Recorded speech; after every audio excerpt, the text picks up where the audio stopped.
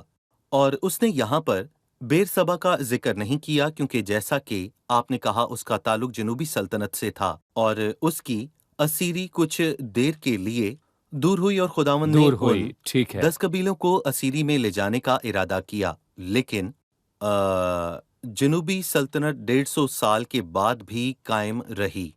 مگر افسوس کہ شمالی نہ ہی جنوبی سلطنت میں کچھ بھلائی باقی رہی، کیونکہ جب لوگوں نے بت پرستی کی اور خداوند نے ان لوگوں کو اسیری میں بھیجا۔ یقیناً وہ شمالی سلطنت سے ہو کر جنوبی سلطنت کو آئے تاکہ بیر سبا کو جائیں اور وہاں انہوں نے گناہ کیا۔ لکھا ہے بیر سبا کو نہ جاؤ، یعنی ایک سلطنت سے گزر کر دوسری سلطنت کو نہ جانا۔ یہ واضح ہے۔ لیکن وہ یروشلم میں ہیکل کو نہ گئے، اور میں یہاں پر یہ بھی کہوں گا کہ وہ جگہ جگہ گئے تاکہ برکت کو حاصل کر سکیں، لیکن افسوس کہ آج مسیحت میں بھی ایسی بت پرستی موجود ہے، اور ہر ایک مذہب میں ہم اس کو واضح صحیح۔ طور پر دیکھ سکتے ہیں۔ شکریہ۔ 7ویں آیت ہے، اے عدالت کو ناگدونہ بنانے والوں اور صداقت کو خاک میں ملانے والوں۔ لکھا ہے عدالت کو ناگدونہ بنانے والوں۔ یہ کیسے ہو سکتا ہے عدالت کو ناگدونہ بنانا؟ یہ شیطان کی چلاکی ہے اور اس کی خصوصیت ہے۔ مثلاً مسیح کے ایام میں سردار کاہنوں نے مسیح کے الفاظ کو یاد کیا۔ پلاطوس کو خدا ہمیں یاد ہے کہ اس دھوکے باز نے جیتے جی کہا تھا کہ میں 3 دن کے بعد جی اٹھوں گا۔ جی، اور یہی نہیں بلکہ انہوں نے جی۔ صلیب پر اس کی تحقیر کی۔ اے مقدس کے ڈھانے والے اور اسے 3 دن میں بنانے والے، اپنے تائیں بچا، اپنے آپ کو بچا۔ انہوں نے عدالت کو ناگدونہ بنایا، اور آج ہم اس کو بڑی سطح پر استعمال کر سکتے ہیں۔ آج کی بدعتیں ایک ہی آیت کو استعمال کر کے ان کو ناگدونہ بناتی ہیں۔